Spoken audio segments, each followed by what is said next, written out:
Hi everyone, welcome to another utterly awesome tips and tricks with Mandy.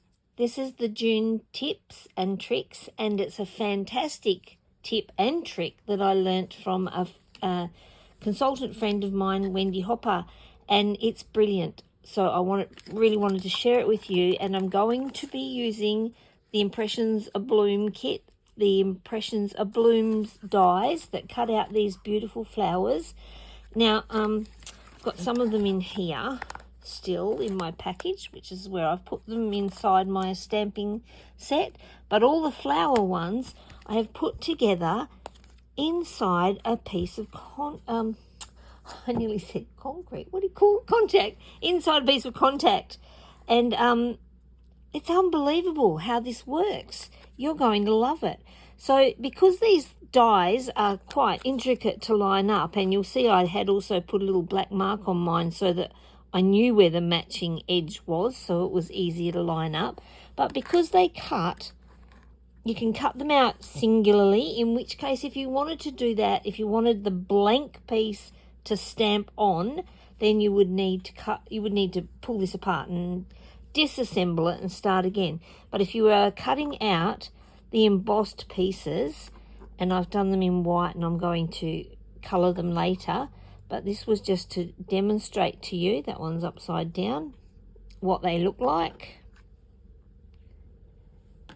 cut out when they're all stuck together, and you're not cutting out two separate pieces or trying to line up the pieces. So I had a full-size piece of contact.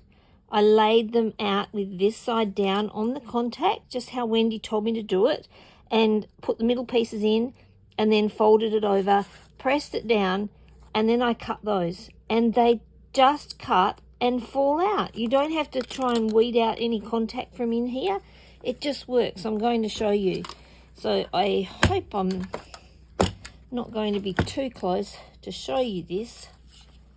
So I need my... where did I put my...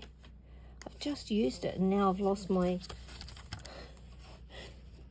Couldn't have done that if I tried. Here it is.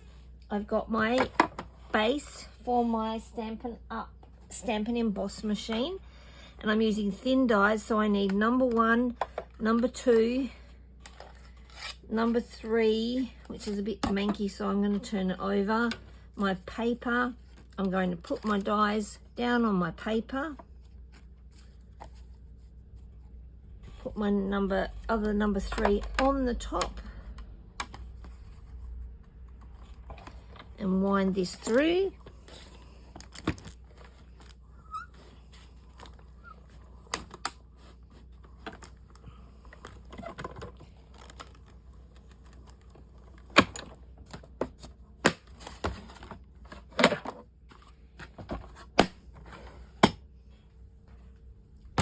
And ta-da, look at that, they've just dropped out. That is a brilliant tip if I say so myself. I'd love to say I came up with it, but I didn't. I heard it from my friend at WA Demonstrators Day on the weekend, and it just works brilliantly. So they're all sealed up inside that contact. If you wanted to do the outline edges, you would just have to open it up and take them apart and then start again. But if you're cutting the full pieces and you want to have them like this, whether they're cut in white or coloured cardstock, I should have done the second one in coloured cardstock to show you, then they cut out beautifully and they pop out beautifully and they're all in the right place. So I hope you loved that tip.